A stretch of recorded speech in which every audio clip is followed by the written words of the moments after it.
All right, welcome in everybody to the sixth, episode of Analytically Bold. So today we are going to jump in. We're going to talk about some NBA, and then we're going to jump into some wide receiver rankings. So Joe's going to take us away with the NBA mostly because I'm over here not too involved in it.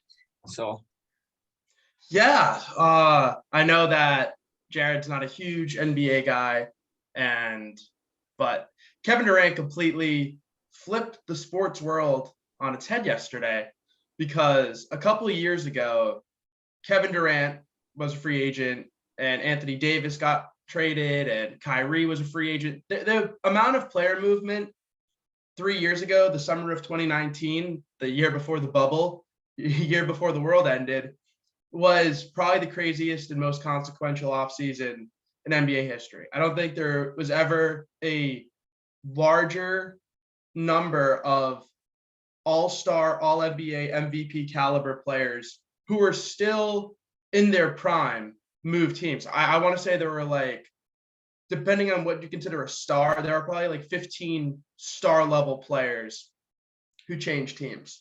And over the past few years, with Giannis winning a championship in Milwaukee and staying there, and a lot of players being locked into long-term deals, it seemed like the era of mass player movement was kind of stalled. Trying to think back to last year, there weren't that many huge moves that were made. And it seemed like the status quo was going to happen again this year. The best players who were going to be free agents were Zach LaVine, who re-signed a max deal. Bradley Beal re-signed a max deal.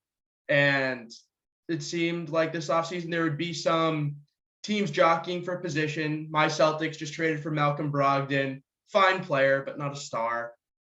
So moves like that. And then Kevin Durant, who I believe is the second best player in the world, requests a trade after all of this drama with Kyrie that I was loving, because Kyrie tried to ruin the Celtics and almost did. And the back and forth between Kyrie and the Nets.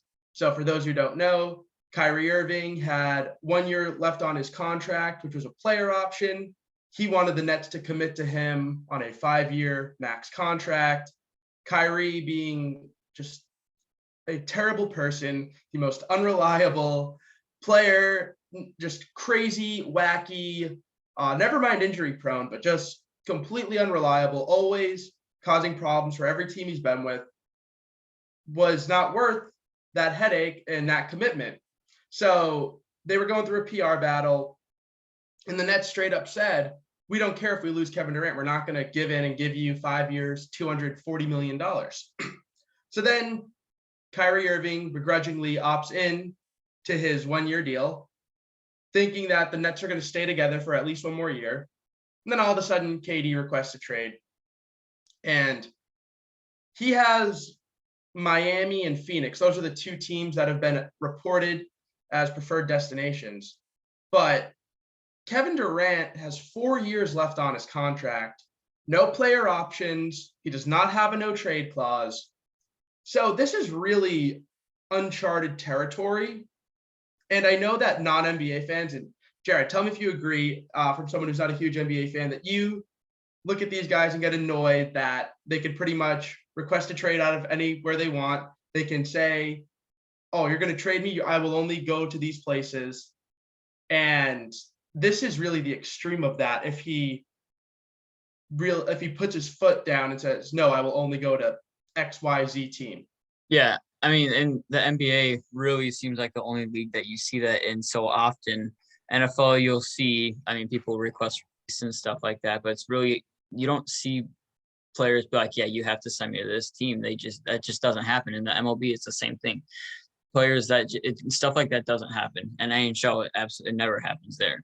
So, yeah, it's annoying to watch as a fan because you just see these people try and stack the teams up. And it's like, that's part of why I don't like watching it. And I prefer like college just because there's more competition there. It seems like there's more, like any team can win on any given night. Whereas the NBA, it just seems different with like stacking teams and stuff. And I don't really get into that very much. Well, I think that certainly if you want to go to the earlier to mid 2010s, especially when KD signed with the Warriors, LeBron versus the Warriors was pretty much an inevitability, and it happened for 4 straight years. And the Warriors were the greatest team ever assembled. But now, honestly, there are so many teams that can win. And the thing with the NBA of why the players can dictate so much is because the amount of truly franchise altering players is so few. It's the equivalent of a superstar quarterback. It's you can name 5 of them. Like true, it's Mahomes, Allen. Like you have Giannis, KD, LeBron, Steph Curry, and then I would put Luka in there now. But like those guys, And they probably have a bigger impact on their team than an NFL quarterback would, because there's 5 people on the court at a time.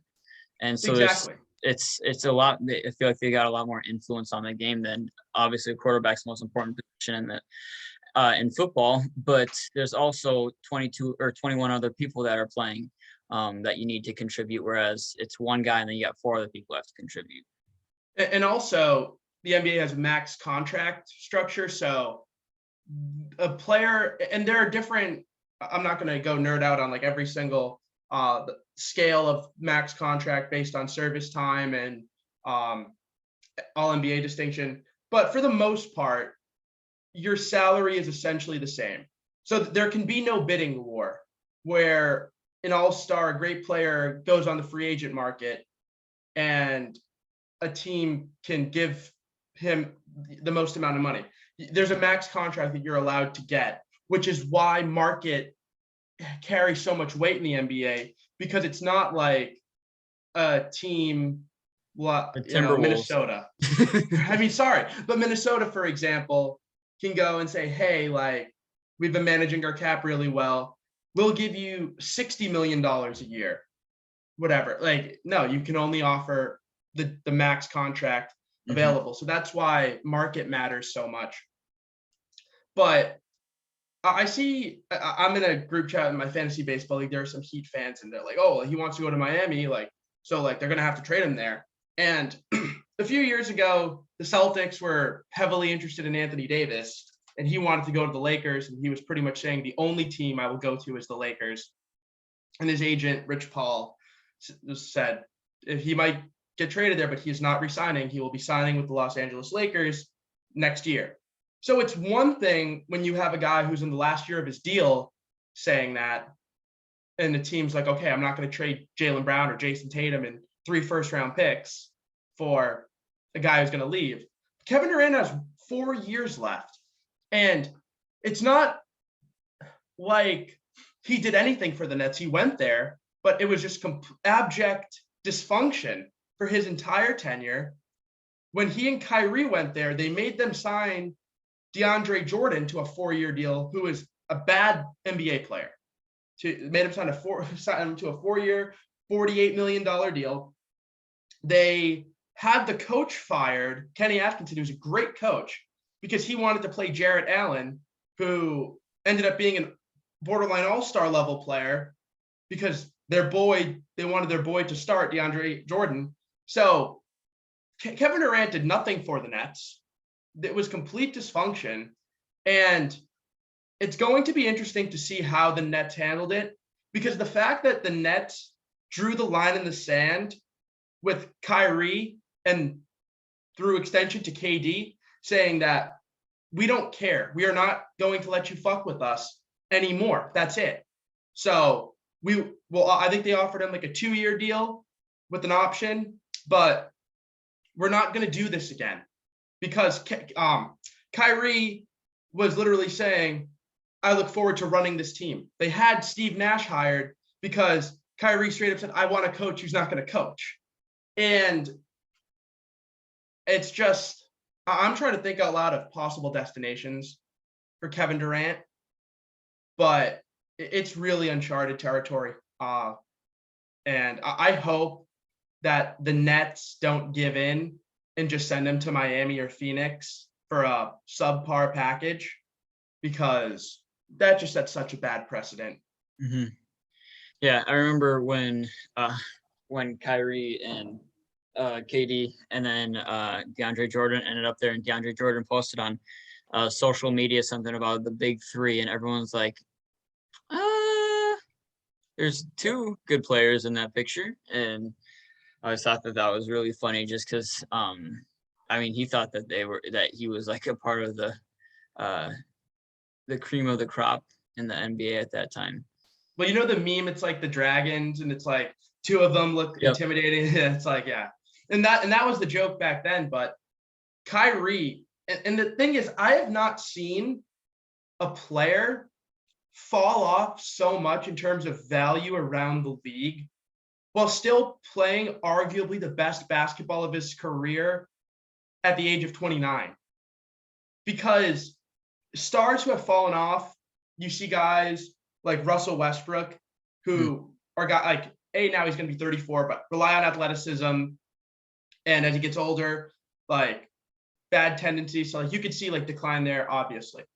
John Wall tore his Achilles twice, I think. DeMarcus Cousins, big man with an Achilles injury. So that stuff, it makes sense, but never as a guy who, yes, he's had injuries, but his game has not fallen off. He's still relatively young just because of his personality. And he's not like a criminal. It's not someone like he's not like a Deshaun Watson who's facing lawsuits. He's not doing anything that is against the law, or even like, it's not even like morally, it's not like he's doing anything morally, like you can straight up say like is morally bad. He's just a problem. Yeah. And it's really crazy. And for me, I think the best team for Kevin Durant would be the New Orleans Pelicans. They own like all the Lakers picks for the next few years. They own the Bucks picks. They have Brandon Ingram, who since he was in the draft in 2016 said was a mini KD. He's obviously not Kevin Durant, but he's become an all-star level player. They got some other good young players. What? Zion can stay healthy. Yeah, they gave Zion that contract. They traded for CJ McCollum. Now I don't know if Kevin Durant would want to go to New Orleans, but they have the best combination of a great young player, tons of picks, and it would be, they can win. They made the playoffs last year without Zion, and obviously without not having Kevin Durant, and now they have a full season to integrate CJ McCollum. So I think that would be the best fit for the Nets for Kevin Durant on the court, because he would seamlessly fit into the Brandon Ingram role. And as he gets older, he's not going to need to play 38, 40 minutes a night, because he was leading the league in minutes per game for a stretch because Kyrie couldn't play and James Harden wasn't playing. So yeah, the whole Kyrie and the vaccine thing in New York City was a huge issue here that made it tough on that team too. Because he wasn't allowed to play at all in New York City. When they played in New York, he wasn't allowed to play at all, right? For like so a large part of the season. He wasn't allowed to play because he was unvaccinated. And at the beginning of the year, the Nets said we're not going to do the part-time player BS, and so he wasn't playing at all. And then they were struggling. James Harden was dealing with injuries, and they said, "Fine, you can come back as a part-time player in road games." But I think they were like well under 500 when Kyrie played. And, and then they got Ben Simmons, right? And they never Ben Simmons never played, and he never played. Yep. Yeah. So they have all these really good players that they can't get on the court at the same time. Yeah, I think, James Harden, Kevin Durant, and Kyrie Irving is the most talented big three of all time, especially on the offensive end. And I think that they only played like 20 games together. Yeah, that's because I remember seeing like that combination and everything, and not knowing a whole lot about basketball, but or the NBA, I should say, and thinking that sounds unfair, but obviously there's more to it than just having the guys there. You have to have them all playing together. You need to have them in the right headspace and work together and everything. And obviously that did not work. You said that the Timberwolves offered or gave Cat the Supermax. I can't remember, it was over $200 million. Again, I hear good and bad things about Cat. I watch the games and I think he usually does fine, but that's also coming from not a basketball mind. And then they got Kyle Anderson, who I don't know a whole lot about I him. love slow-mo. Watch some Kyle Anderson highlights because it's like it's so not good that it's entertaining. But like he's a very good player. He's a very good role player. Don't get me wrong. The Celtics were interested in him. I wanted the Celtics to get him. We ended up getting Malcolm Brogdon, which I love, and Danilo Gallinari.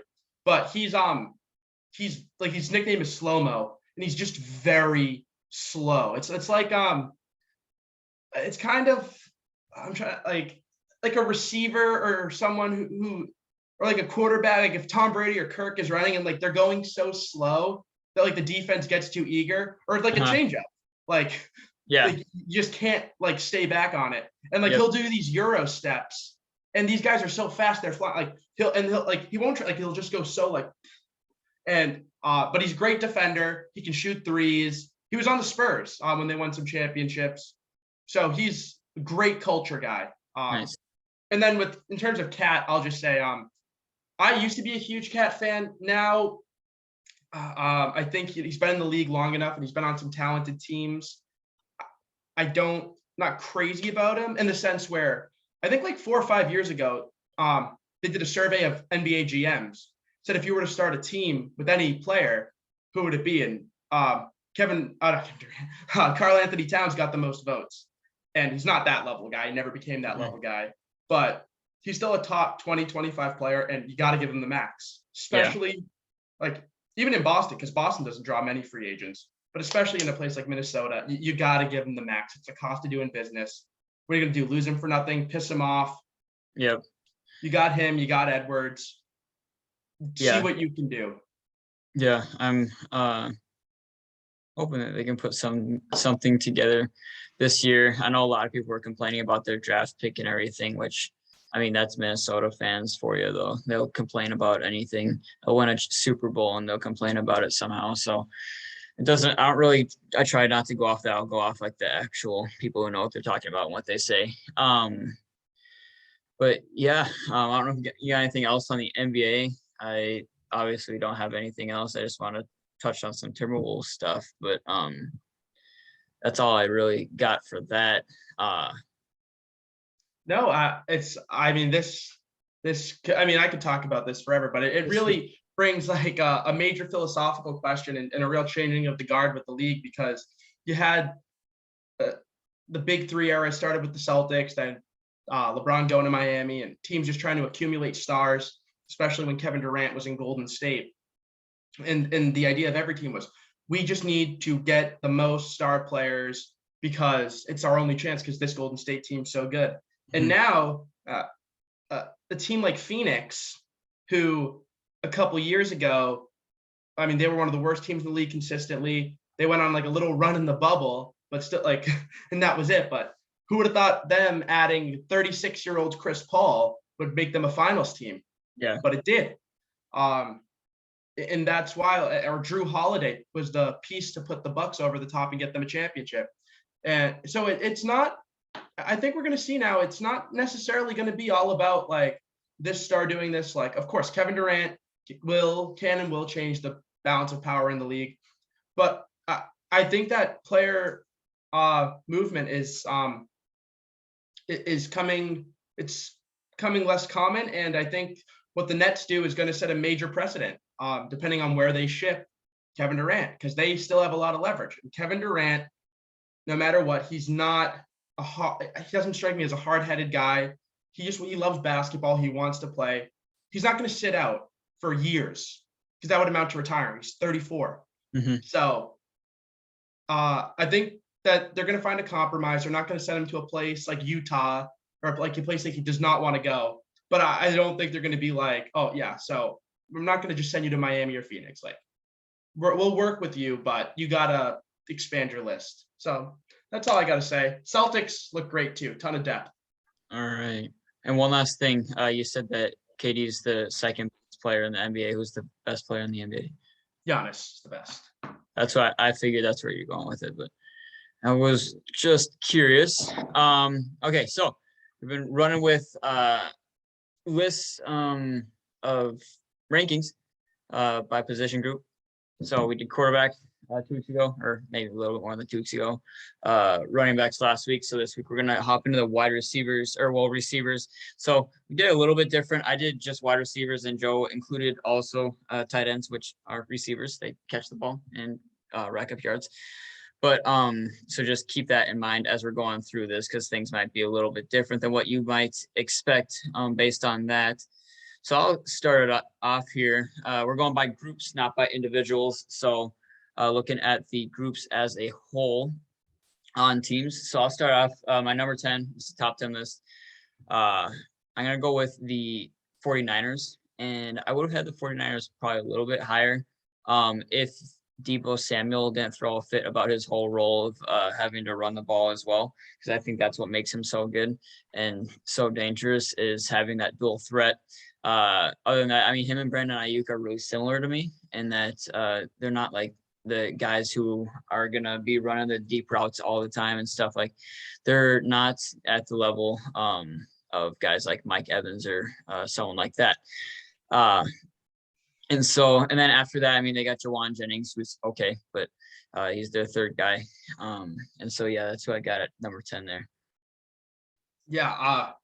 Jared and I pre-show are going through this. We didn't discuss it. We have no idea who we put, but we were just kind of, on the call and just like looking at different depth charts, whatever. And he can tell you, like, I was really struggling. It's hard to do. I mean, you go right now and you go try and make a top 10 list of the top 10 wide receiver groups and let us know how long it takes you, because I guarantee you it's going to take you a little while. It's tough. So I'm going to, because we always get sidetracked, but you know what? This is good conversation. So I'm going to put it to you like this now, because again, we got to go analytics. We're analytically bold. I approach things from a roster construction standpoint. Does the fact that I would say, for me, like after 7 or 8, that the difference of players in certain ranges, does it almost make you think, well, is there a more cost-effective way to do this? Like, there's a lot of depth at the receiver position. Similarly to like, I mean, quarterbacks are different because it's one guy and it's so scarce to get a top, one of those top 12 franchise guys.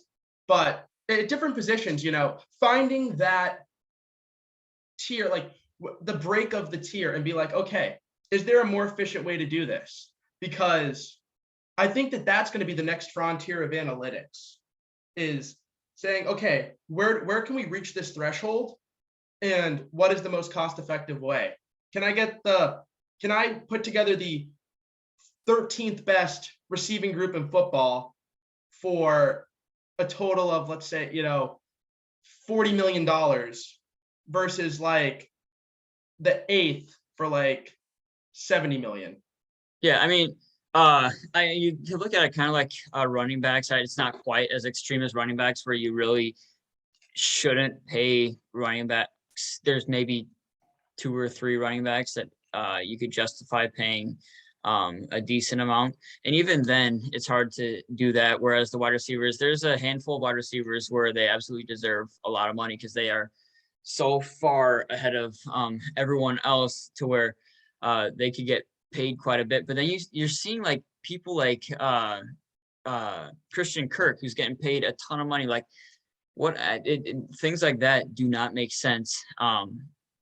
And so I think the whole idea of, you pay the elite wide receivers, and you can go from either bringing in some not so big name guys for a cheap contract, or going about the drafting route too. Because I mean, you get solid wide receivers in the late rounds every single year. There's difference makers that you pick up that late every single year, and there's always so many wide receivers available that you could make into a solid NFL player. So yeah, I think that it's different from running backs in the sense that there's more wide receivers that should get paid a lot, but it's similar in that most of them should not be getting paid, and there's a good handful of wide receivers who are really overpaid right now. And I think, again, you look at someone like Christian Kirk this year, from getting what do you get, like $18 million a year from the Jaguars? Yeah, and I or like something like Christian that. Kirk a lot. Yeah, absolutely. And he's getting paid. Adam Thielen's getting 14 million or something, and Adam Thielen to me is way ahead of Christian Kirk. And again, it's coming from a Vikings fan, so I understand that's a little bit biased, maybe. But and then you have him. I mean, he's not far behind some of these really elite wide receivers Well, I look in at the pay. Patriots, who as a free agent signing, got Kendrick Bourne, Well, yeah, and and Kendrick Bourne does not suck. He had the drop problem a couple of years ago, but that went away. And he he's gotten makes a lot better. his total contract. It was 3 years for 15 million for Kendrick Yeah, Bourne. yeah, that's 5 million a year for a guy who's a solid 3 and could be a I number think he's a 2. number 2. Yeah, but he's Honestly, like a really good 3 and could be a number 2 as well. And same with like Devontae Parker. He doesn't suck either. And how much is he getting paid this year? 6 million. $6 million for Devontae Parker, who can be a number 1 receiver on a lot of teams. Like Yeah, that's ridiculous to me. And so yeah, and it seems like the Patriots always go about that kind of stuff really well. And I talked about this last week with the running backs and everything. They never pay a running back, and they always have a good running back room. And it's because teams, for some reason, don't want to move on from certain players, and they end up overpaying them because of that. Like, or they are so desperate for a solid player that instead of going out and trying to draft one, they'll go out and they'll pay someone. Like, I don't even know how much do the Jaguars have into their wide receiver room right now. I'll look that up real they have quick. Laquan Treadwell. Oh, they do have successful Laquan. Well, what I want to say is, I mean, because obviously Vikings fans, Justin Jefferson. What I think is going to be, the Vikings are in a good position in the sense where obviously having Justin Jefferson for the next 2 years or 3 years, because 3 years including the rookie option, is huge. But the fact that they're going to get to see how guys like Devontae Adams, Tyreek Hill, guys who are of Justin Jefferson's caliber, and again, you can debate like, Adams versus Jefferson or Tyreek, whatever, but these are top, like these super duper star of receivers. Talking like top 5, yeah. Yeah, making like pretty much close to good quarterback money.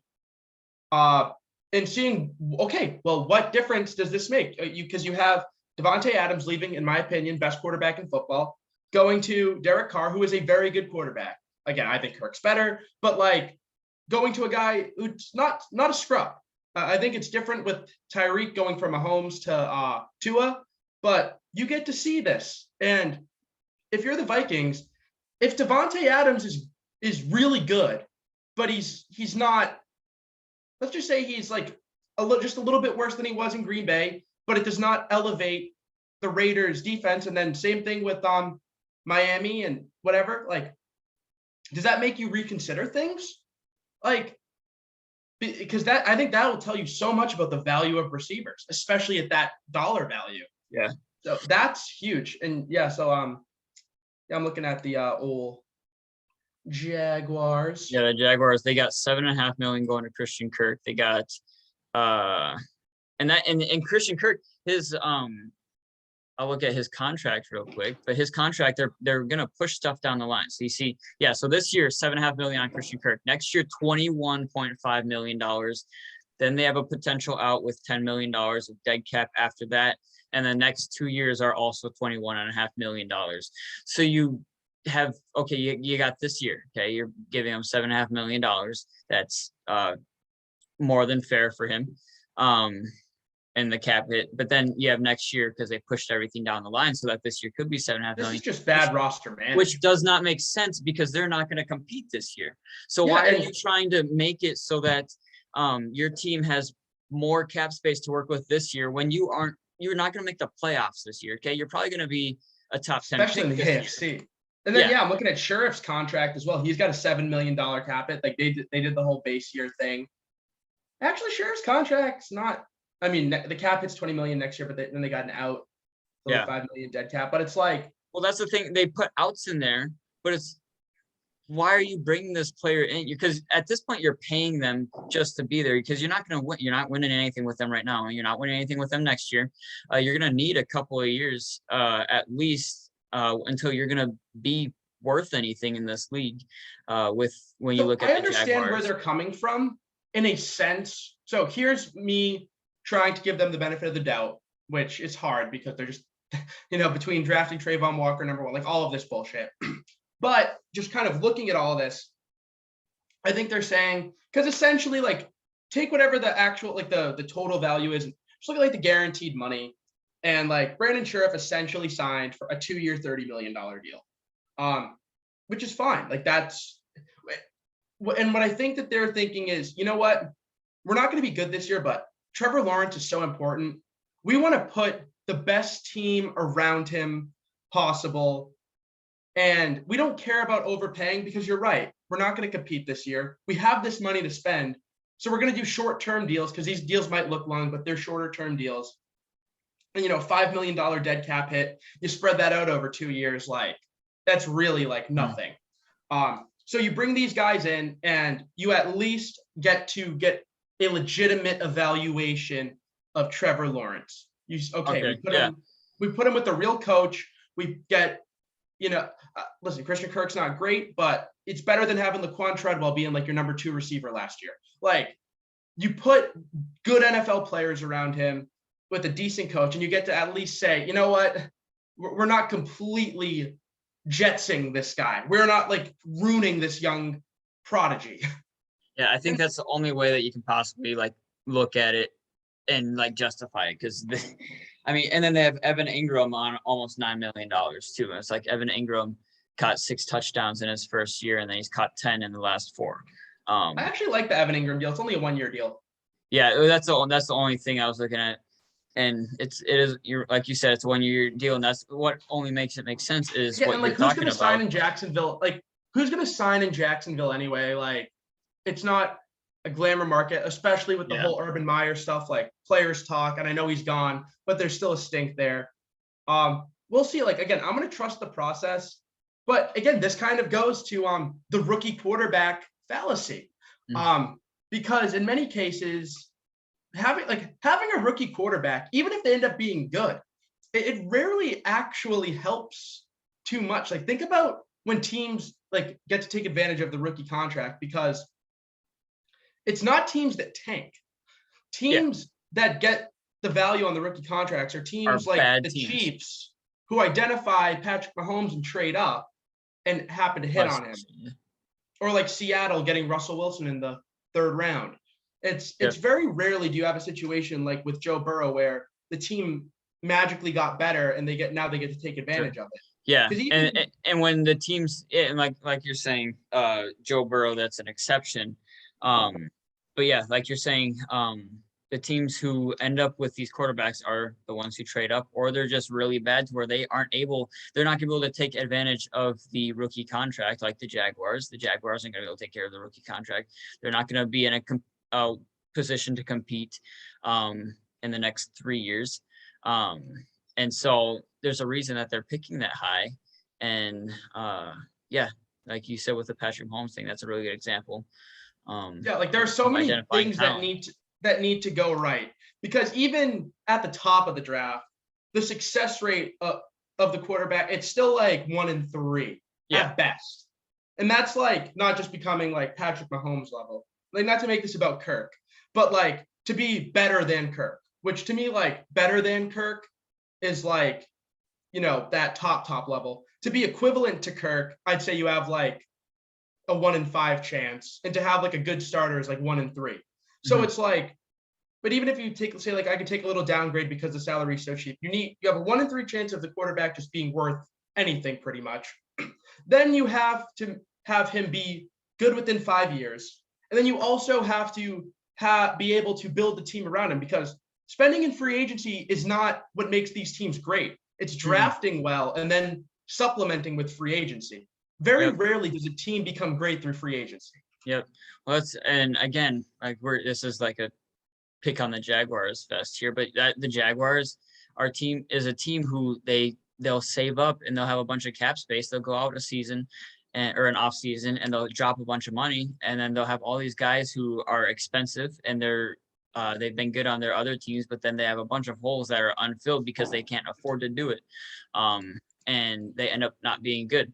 The Jaguar back in 2017 is the exception for them because their defense was so good, and but then that fell apart right away, and then people wanted out, and then that went away real quick. So, yeah, I think the Jaguars are just a really good example of a poorly managed football team. Well, now going to a team that I think is horribly managed is because we're doing a wide receiver ranking. It's my number 10 team. And we always go on tangents. That's why we don't need to have a bunch of segments. I forgot we were doing a wide receiver ranking. But at number 10, I have the Cardinals, who I think are very poorly run. But I still have them at 10. And if DeAndre Hopkins was not suspended the first 6 games and had his, a little bit of injury problems last year, I'd have them higher. But DeAndre Hopkins he's not that old. I think he's only 30. And I think he'll be refreshed after the suspension. They got Hollywood Brown. AJ Green is not very good now, but wide receiver 3, whatever. And they also got Zach Ertz back, and they drafted Trey McBride. I also have tight ends in here, which Jared doesn't. And Trey McBride, I think pretty much the consensus top tight end in the draft. Zach Ertz is still a good player. I want to give an honorable mention to the Patriots because I wanted to put them in so badly because of their depth. I couldn't because they don't have the top end talent. But honestly, I'm high on Kendrick Bourne. Kendrick Bourne, Devontae Parker, Jacoby Myers, Nelson Aguilar. They drafted Tyquan Thornton, who I don't like that pick. But if they had drafted whether it be George Pickens or Alec Pierce, there were a lot of good players available in the second round of the draft. But they're so deep, and I'm missing a few names. They got Ty Montgomery, and then also N'Keal Harry he's a former first round pick, and it's I liked him going into the draft, and I don't know what's going on with him over there, but he runs like he has a piano on his back. And then we also have Hunter Henry and Jonnu Smith. So I wanted to include the Patriots. They're my honorable mention because they're just so deep. And that's a really good tight end duo that they got there. Yeah, the Patriots have 6 to 7 legitimate average to above average starting weapons. And I think that's the most in the league, but again, not even close to the top tier singular guy, which knocks them down because I don't think they have a single top 30 receiver. So I have the Cardinals at 10 because DeAndre Hopkins can be great. The Hollywood Brown, again, this is the running back stuff. They giving up a first round pick for Hollywood Brown with just his 5th-year option is not smart, but it's what you got to do. And not what you got to do. It's not what you got to do. I'm ranking the fact that he's a good receiver and they got him, not the fact that they gave up the 23rd pick for him. And then, I mentioned Zach Ertz, Trey McBride. So, I got the Cardinals at 10. I think they're very solid, very good. Yeah, I thought that was a steep price for him because I'm not a huge fan. But anyways, number 9, I'll stay in the NFC West with the Rams. I think that so Allen Robinson, I'm really giving the benefit of the doubt that Matt Nagy just sucks. Okay. And he really wasn't given much to there was nothing around him to help him in Chicago, especially over the past couple of years. You had Justin Fields last year, who was horrible. And then you had Mitch Trubisky, and then you have Matt Nagy calling the plays, which I don't know what is wrong with Matt Nagy, but he's just not a good play caller. And so I'm giving Allen Robinson the benefit of the doubt just because he was good in his early days in Chicago. And then obviously with the Jaguars, he was really good down in Jacksonville.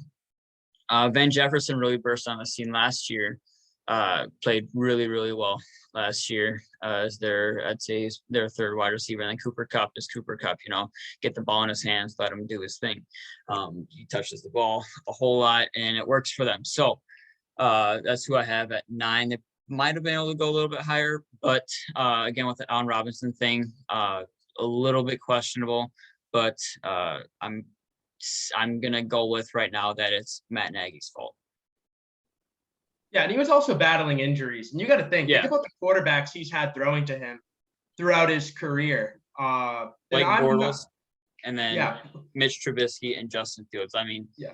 that's a horrible, horrible. And his coaches too. He's not had good coaches. Now he gets to Yeah. be in the McVay offense, and he's got a very good quarterback. He's number 2 guy because he's always pretty much been the number 1 guy. Number 2, Cooper Kupp's going to draw a lot. So I'm going to get to the Rams later. At 9, I'm going to get crucified. I have a team in the NFC North, the Minnesota Vikings. I have at 9. Justin Jefferson, I think, is the second best receiver in the league. I think there's an argument that he's the best. But after that, I think that the Vikings receiving group is getting so overrated. And I think it's partly because fans see the top 2 guys who are very good. And also, I think part of it is Adam Thielen, hometown kid, and he's very good. But 32-year-old with injury concerns, it scares me. And I think that KJ Osborne is an average number 3. I think KJ Osborne's getting so overrated by Vikings fans. I don't see anything special about him at all. Like, I've seen so many KJ Osbornes watching the Patriots. Like, I think that KJ Osborne, he would be like 4th. He'd be the 4th receiver on the Patriots. I think that Jacoby Myers is better. I think Kendrick Bourne's better. I watch both teams, both guys every week. I can tell you. And I'll also say, Mac Jones, not Kirk Cousins. So these Jacoby Myers does not have nearly the presence of quarterback. And also, there's more depth with the Patriots, especially when Thielen's out. And Irv Smith was out last year. So KJ Osborne was a focal point. I'm telling you, I watched these guys. KJ Osborne's fine. He's not, like, if he's your number 2, you are screwed. Like, you are absolutely screwed. So we see with Julio Jones, especially coming off injury, how fast the fall off can happen. I know Thielen plays a different type of game, but you're playing a dangerous game, relying on a 32-year-old who's not had a 1,000-yard season since 2018. I know he's a red zone machine, but for one reason or another, injuries, whatever, I'm scared. Irv Smith, I love. I think Irv Smith is going to go for 1,000 yards, but again, coming off an injury, he's never really put it together. And then after that, the Vikings do not have the depth, and relying on Adam Thielen scares the living shit out of me because of his age. And every year, the chances of the fall off happening increases exponentially. All right. They're going to have them like number 2, I bet. Number 8, I have I'm going to the NFC North as well. I'm gonna say that the Lions are number 8, and we saw Amon-Ra St. Brown last year look really good with the Lions, especially towards the second half of the season. And then they brought in DJ Chark, who I loved. I love DJ Chark. As long as he can stay healthy, I'm a huge DJ Chark fan. And then Jameson Williams, coming out of college and everything, he obviously in Alabama, he did really well. Always putting up great numbers again. Alabama receivers always put up great numbers, but they also turn out really well a lot of the time. So unless you're like Henry Ruggs or someone like that, they don't turn out very well. But I got the Lions at 8 because of that. And then Quintez Cephas too.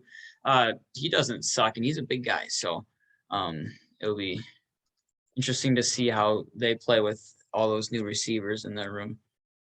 So the Lions are a team that I don't have on my list, but I think that they're a team that has a chance to be really high. Just Jameson Williams is going to miss at least half the year.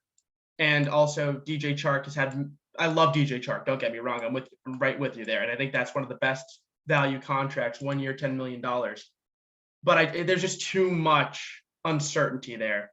And the only certainty is Amon-Ra St. Brown, who's very good, but second-year player. Is he top 20, top 30? Maybe, yeah, I like him.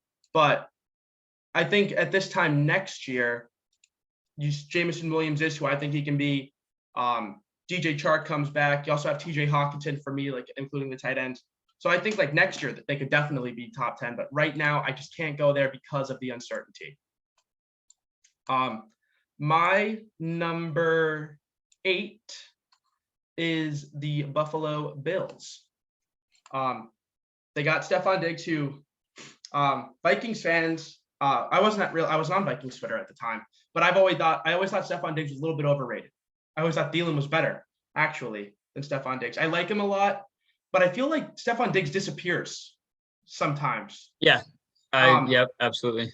And you know who he reminds me of a lot? Another guy who's very good, but I think and he was very overrated by Patriots fans. He was here for 1 year, Brandon Cooks. I think Stephon Diggs is better. I think he's a better route runner. I think he's thicker. I think Stephon Diggs might be the best route runner in the league. That's my one thing for him. Ooh, I can't. He's excellent. Probably top 5, but I'd still go with Adams, probably Jefferson. But he's Stephon Diggs top 10 receiver. He's excellent. But I think that Justin Jefferson is not just better. I think like Justin Jefferson's in a different tier. I think that Devontae Adams, Justin Jefferson, Tyreek Hill, and Jamar Chase are in a different tier. I think those 4 guys are in a different tier. And then you can debate Diggs at 5. I love AJ Brown. There's not wide receiver rankings, but I think that Gabriel Davis is excellent. And what he did in the playoffs, I think it shows a lot in building that chemistry. He's a bigger body. I'm trying to see exactly how he's 6'2", 210. I think that's a great compliment to Stephon Diggs because Stephon Diggs is a bit smaller, speedy, precise, and then you get the bigger guy. I like Dawson Knox. And then they also signed Jamison Crowder, who very reliable slot receiver. I love Jamison Crowder. I remember him with Kirk, and I always liked him. Khalil Shakir they drafted. They have some other guys. So, yeah, I think that their depth puts them over the Vikings and puts them at 8 because I really like their depth a lot. I think that having a bunch of different guys who you can trust matters a lot.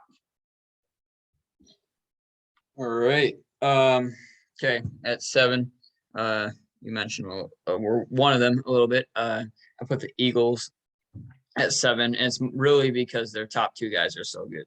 I like you said, I love AJ Brown too. I enjoyed watching him in Tennessee, so I was kind of bummed that he went away from there because I don't know, I liked AJ Brown in a Tennessee uniform. But and then Devontae Smith was great last year too, and then Quez Watkins, I think he put up like 700 yards last year, 647 yards. So for number 3 guy, that's not number 3 this year. Not bad. I always like to poke fun at the Eagles, obviously, because they took Jalen Reagor instead of Justin Jefferson. I actually really like Jalen Reagor coming out of the draft and everything. And in my wide receiver rankings, I had it Jefferson and Reagor. And actually in my mock draft, I had the Vikings trading up ahead of the Eagles to take Justin Jefferson because I would have had the Eagles taking Justin Jefferson. And my reaction to that draft was very similar to Rick Spielman, where I was just laughing because I could not believe it happened. And so, yeah, other than that, I mean, Greg Ward, when he was their number 1 wide receiver, couldn't help but kind of feel bad for him just because he wasn't used to the spot at all. But he did fine when he was their number 1 guy, and I don't think he'll suck as a 4th guy either. So I think it comes down to the quarterback and how well he's going to end up doing this year, because I've been kind of wishy-washy on him and how good he is, because he's definitely a mobile quarterback and he can move and everything, but the passing to me is a question, which we're not talking about quarterbacks anyway. So yeah, I like the Eagles. We'll get to them later. Actually, no, we're gonna get to them now. Number 7. Yeah, they're my number 7. Yeah, I'm looking on my list. Yeah, I'm gonna just pick it. Yeah, I love AJ Brown. I think he's top 5 receiver in football. Only thing is, he's missed time from time to time. I think Devontae Smith is going to be excellent. The fact that Jamar Chase and Jalen Waddle were in that draft kind of makes him get overlooked, but he's awesome. I really like Quez Watkins, Greg Ward's solid player, and also Dallas Goedert, I think, is a very good tight end. So, I mean, there's not really, too much to say. Like you covered the Eagles well. But yeah, very, very solid and very in their deep. I like their depth, and I trust Dallas Goedert a lot too. Yeah. Yeah. Yeah. If I was talking tight ends too, I definitely would have. Dallas Goedert's a really solid tight end, so I like him a lot. Okay, so yeah, number 6 now. I'm gonna go with the Bills at 6. Like I said, I think that Stephon Diggs is the best route runner in the league. I really, and I hate to say it because he pissed me off so much, but I love watching Stephon Diggs. But like you said, another thing, a good point you made was he disappears in games. There's just he'll have a game where he'll go off for 150 yards, and the next week he might have 1 reception. And then Gabriel Davis is a solid too. And like I mentioned earlier, I really like Jamison Crowder. I just want to see him with a good quarterback again, because it's been a little while since he's gotten to play with a good quarterback. So I think it'll be fun to watch him play in that offense with Josh Allen. I think he's a really solid slot receiver that gets overlooked a lot of the time. Watching in Washington, him and Kirk go at it. I've told people plenty of times before, I like watching Kirk when he was in Washington, and so I was pounding the table when he was a free agent and the Vikings needed a quarterback. And those two were always such a good duo, and so every time that there's an opportunity to get Jamison Crowder, I'm just kind of crossing my fingers that the Vikings will make it happen somehow. But it'll be fun to watch Jamison Crowder with a solid quarterback again this year. Yeah. Yeah, not much really to say, especially with Josh Allen. That offense is insane. Yep. And then they got who's the running back that they got? They got the guy from. Is it Miles Sanders? Running back. Oh, the Bills. Oh, sorry. Yeah, Bills. I was thinking about the Eagles. They got James Cook. That's who they got. Oh yeah, Dalvin's James brother. Cook. Yeah, they drafted him in the 2nd round. Yeah. So he should be good. They'll be good. One thing that bothers me about Buffalo is they don't use their running backs. so when you got Josh Allen. Yeah, that's the thing. But I'm hoping that they can. It always pissed me off having Devin Singletary. I would never draft. I stopped drafting Devin Singletary because he pissed me off too many times. And Devin Singletary's really, I don't think he's that good anyways. But it made me mad because they would hardly use him at the same time. So. Which I guess makes sense if he's not that good, but yeah. Right. Yeah. My number, we're on 6. Yeah. I got a team you already mentioned. I got the LA Rams.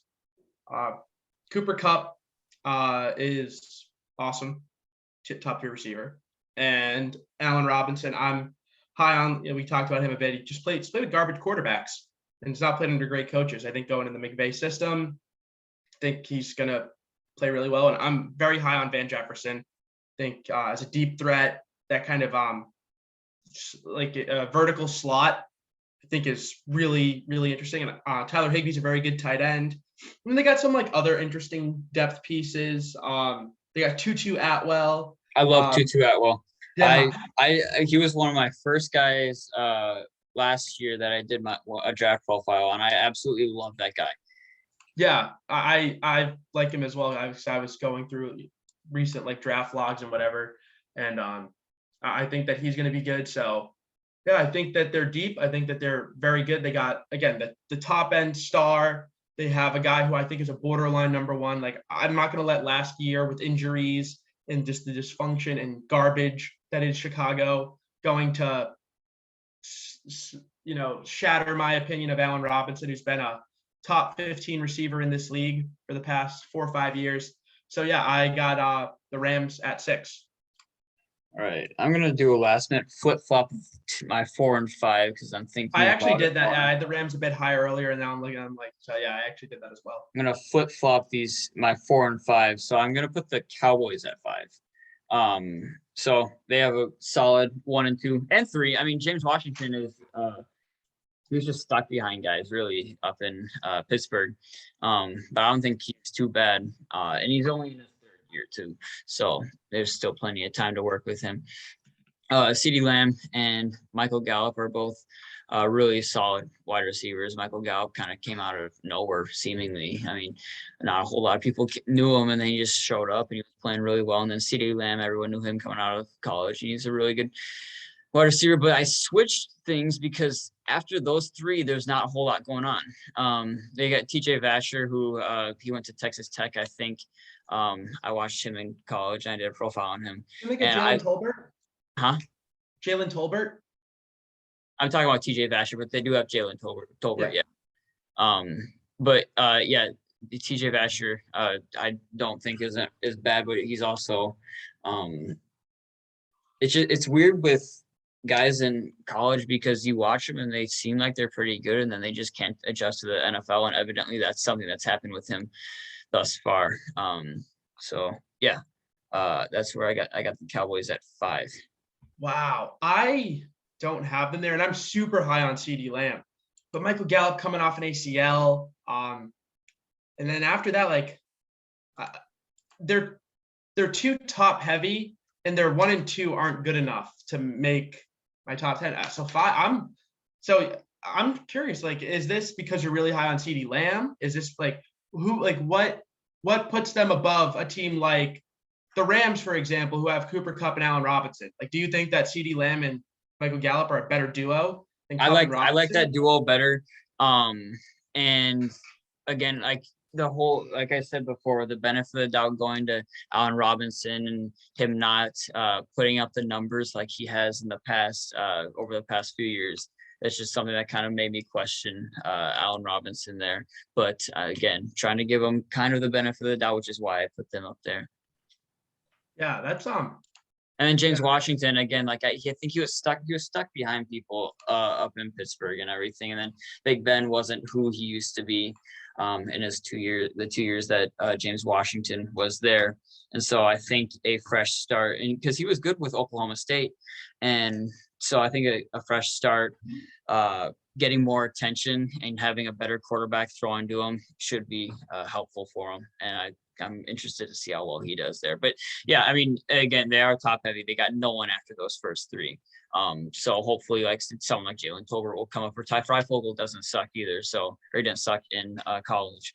So hopefully for their sake, I hope that they crash and burn. But hopefully for the Cowboys' sake, they're able to pull someone else out, especially with. Whoa! Did we get breaking news?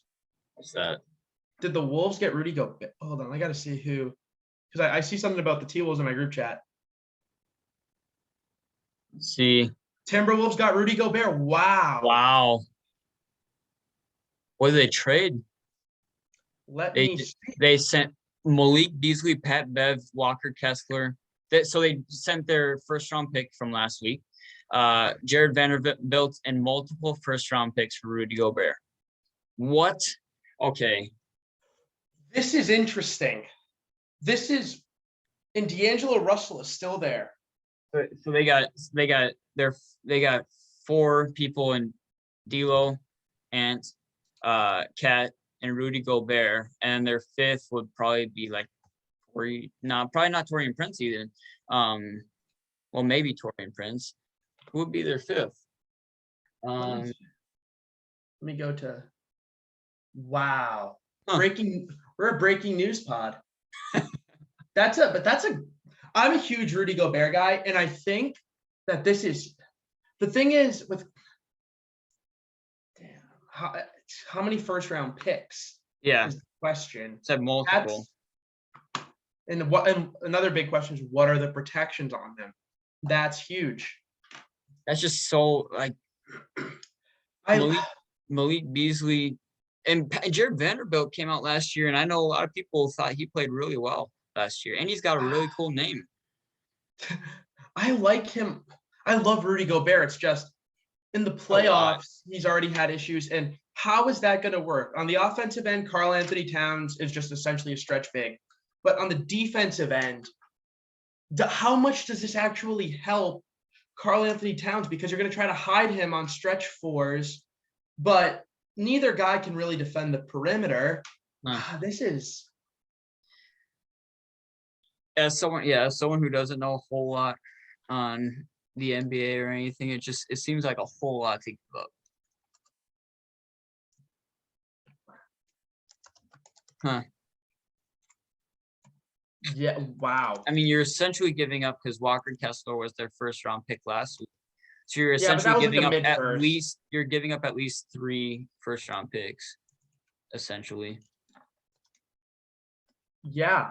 And again, that's fine. Honestly, like I don't really have a problem from that perspective because so that's already one mid-first round pick, very mediocre value.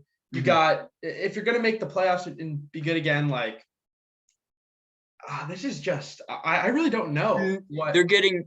No, okay, listen. They're getting 4 first round picks and Walker Kessler and Malik Beasley, Patrick Beverly, and Jared Vanderbilt. 4. Hold on. Sending. Wow, that 4 first round picks.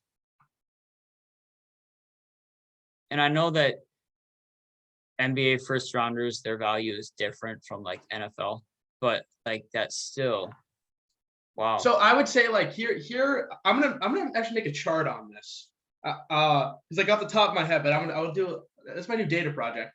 I would say like a top 5 pick or top 5 to 7, say 7. Top 7 pick is like a first rounder in the NFL. I'd say 8 to 14 is like a top 75 pick.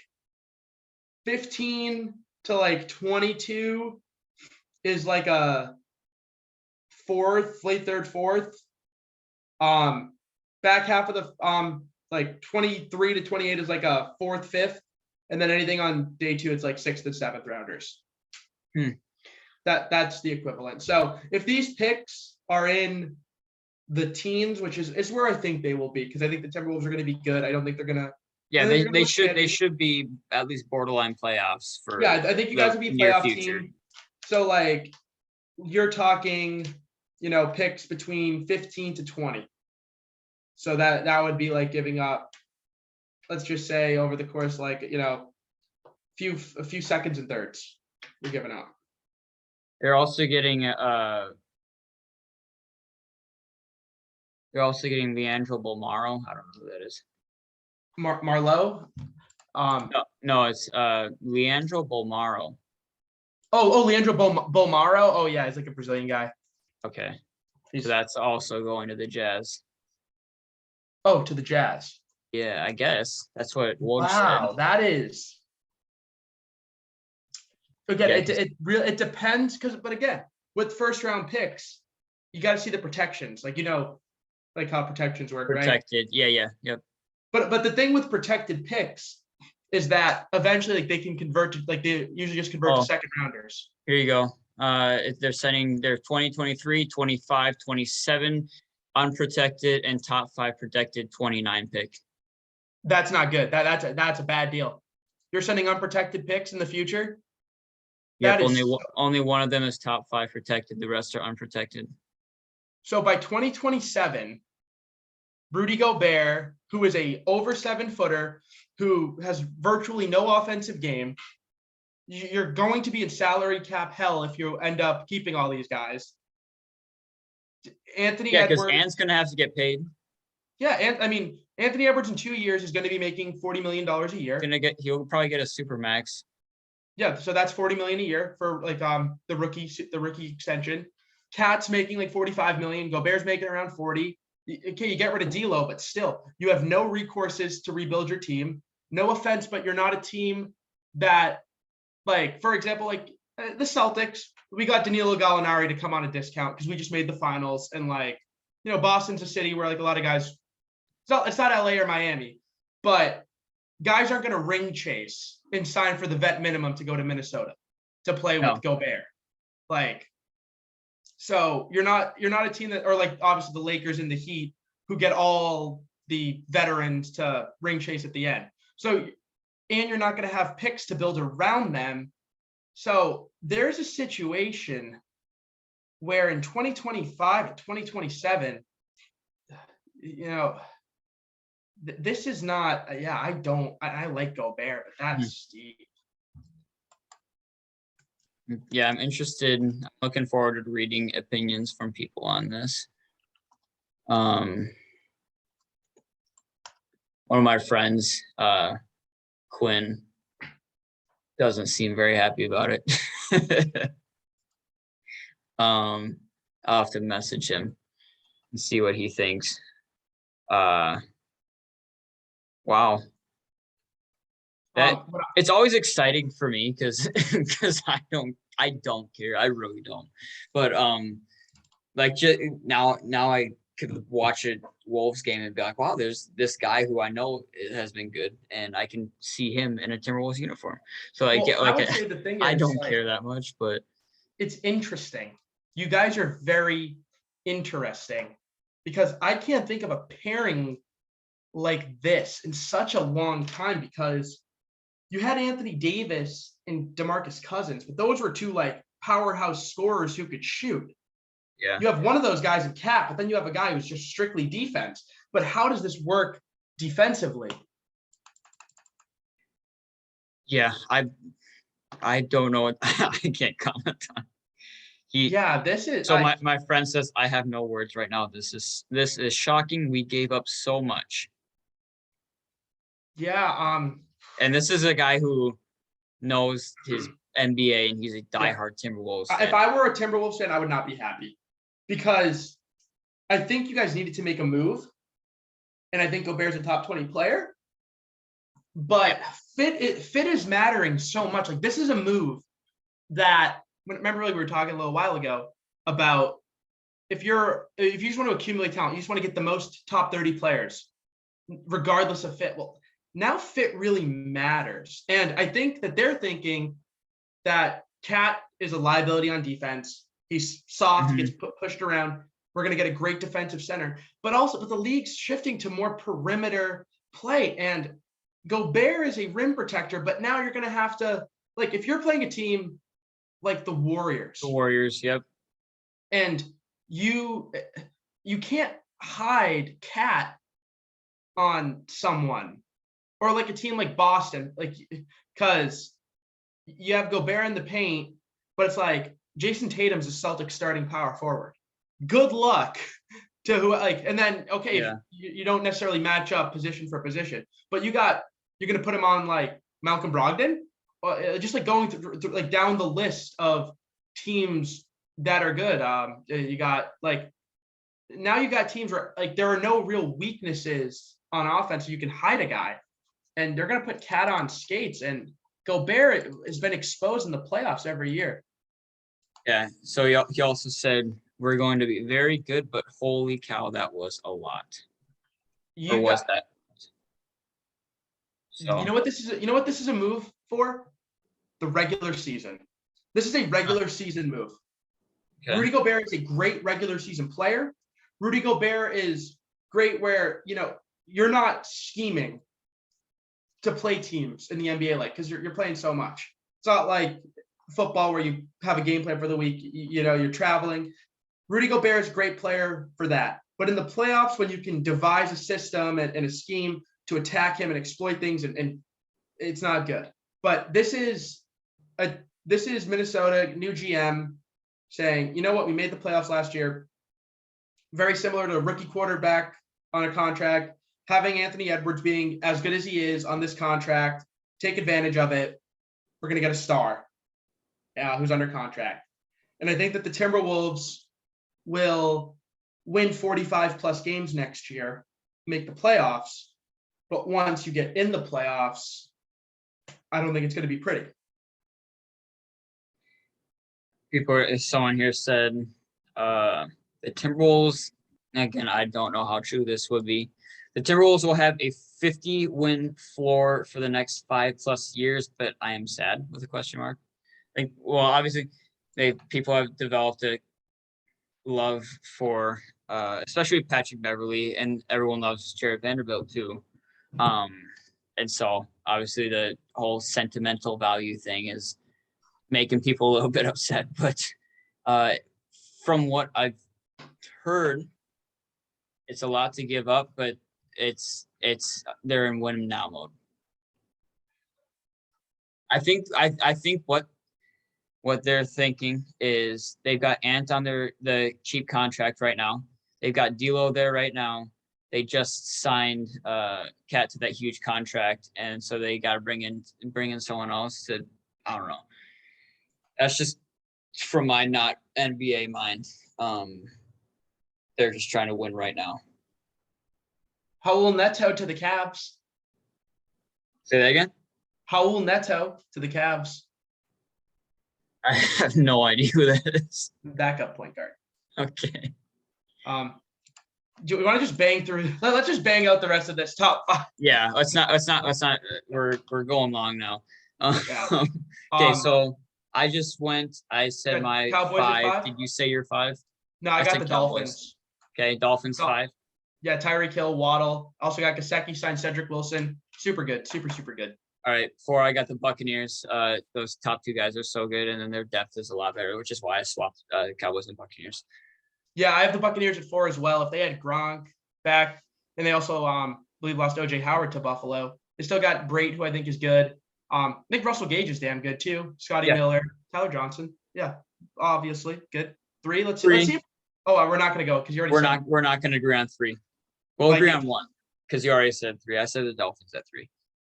Oh my God, Vikings. Okay, Vikings at 2. So ridiculous. I said it.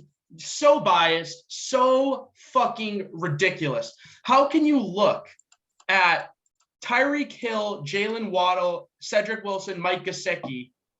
I didn't look at Mike Gesicki. Or how can you look at Evans, Godwin, Russell Gage, along with Scotty Miller? You got Tyler Johnson. Like, Justin Jefferson's great, but like, do you realize the downside of it? Like, I don't get how you can give Allen Robinson the benefit of the doubt, or not give him the benefit of the doubt and rank the Rams so low, but also have the Vikings so high. It's like, how do you, like, I can understand, like, because I have them fairly close and these teams are so bunched. But Cooper Kupp and Justin Jefferson, slight edge to Jefferson. But again, if you want to flip-flop them, fine. They're pretty much the same. Thielen, how can you have Thielen be so much better than Robinson? Like, that just doesn't make sense to me. Because he's put up better numbers, he scores more touchdowns, and the reason I'm giving him the benefit of the doubt is because of the quarterbacks. He's from Minnesota and wears purple. That's the only reason why. It's not the reason why, but anyways.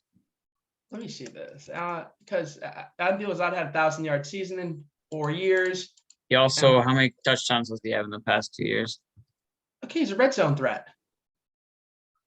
How many touchdowns does Allen Robinson have in the last 2 years? Plays for the fucking Bears. Exactly. That's why you have to give him the benefit of the doubt. And I don't really feel the need to do that with Adam Thielen. Let's see. Played 10 games, 400 yards in 2019. That's not good. That's because he played. Yeah, because he was hurt. He's still 41 yards a game is terrible. That's really bad. Well, let's look at the game logs.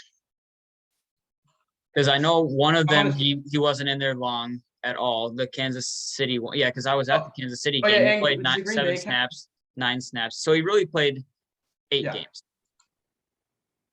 And that's still 391 yards in those games. And 56 yards per game. That's still not great. Like, I love Adam Thielen, but 800 yards, gonna miss games, and again, 32. That's usually an expiration date for guys. I know he has a different style, but number 2 is really aggressive, man. Oh wait, you don't have. Wait, that's your number 2. So that means. Wait, hold on. Because Okay, so your number 3 was the Dolphins or the Bucks? Dolphins? And choose the Bucks. So that means, okay, so I have the Raiders as number 3.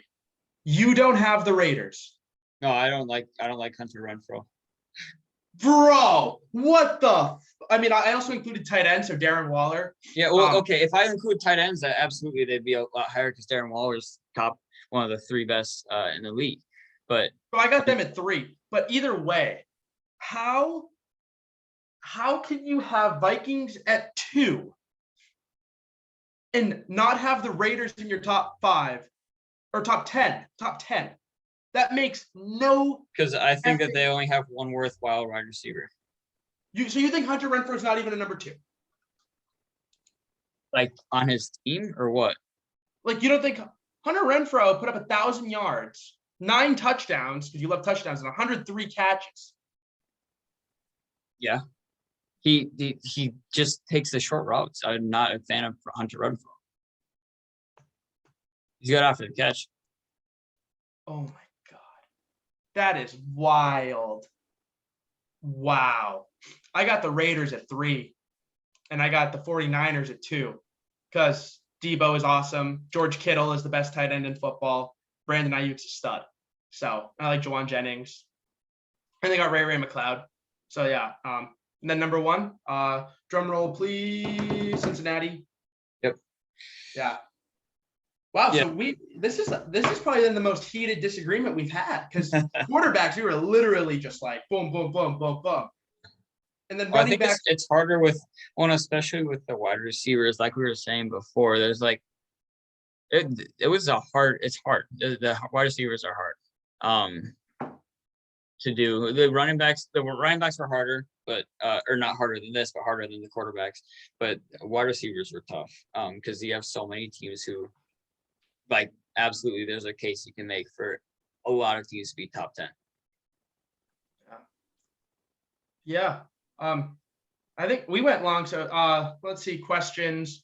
We'll do these quickly. Rudy Gobert news sort of disrupted the pod a bit, but let's see. Let's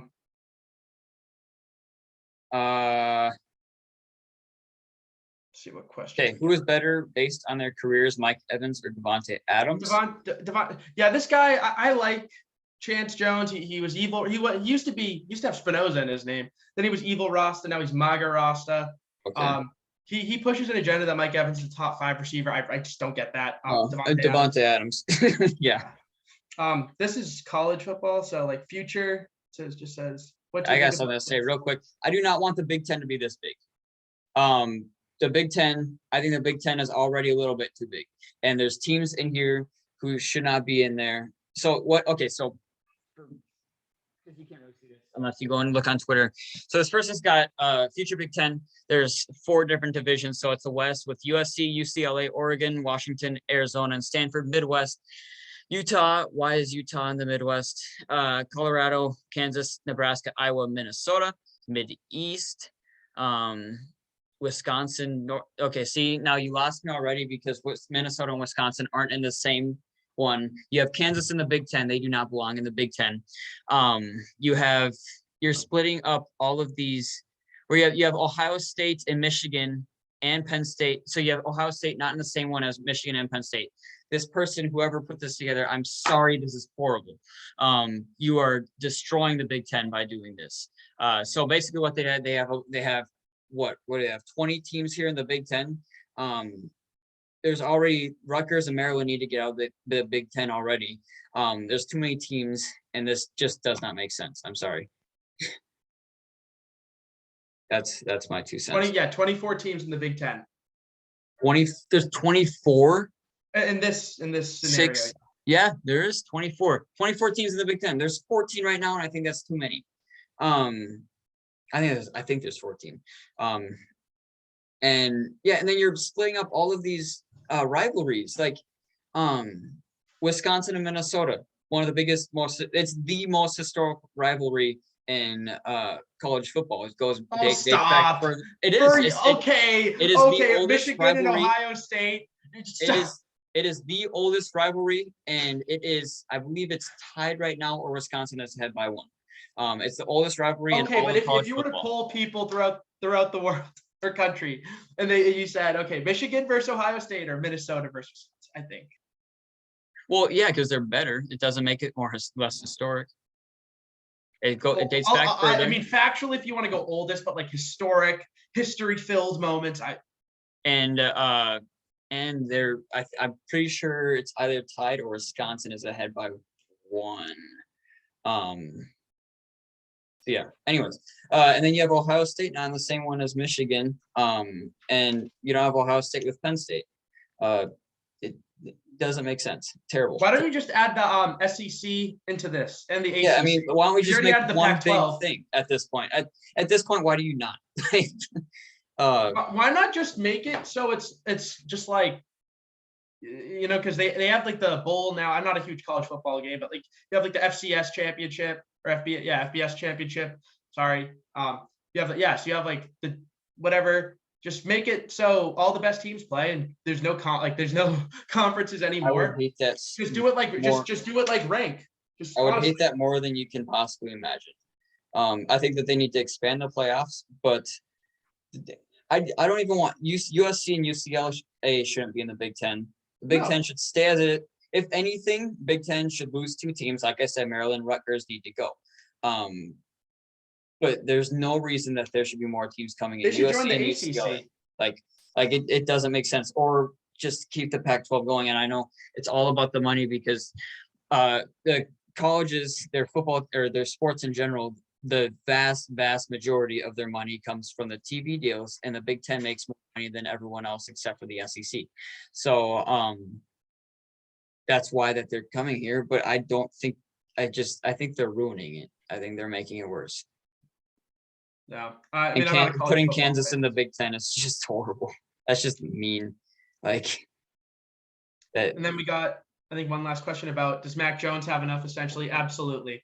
I think that the Patriots have a ton of weapons. You don't need the big flashy guy. I think that having Devontae Parker, Kendrick Bourne, I went through, earlier on the pod. Patriots have more than enough receivers. They're not great, but having a bunch of solid guys in the Belichick system, short passes, you're not going to need to, blow the field open. So yeah, this pod went long, but this is probably an hour and a half. Yeah. Well, thanks for tuning in, guys. Yeah, absolutely. See you next week. Yeah. Hopefully we tend to go off on tangents and stuff and talk a lot more than is probably necessary, but it makes it more interesting and fun, and it does go longer. But hope you'll tune in next week to hear. I don't know what we're gonna talk about next week. We'll figure it out later.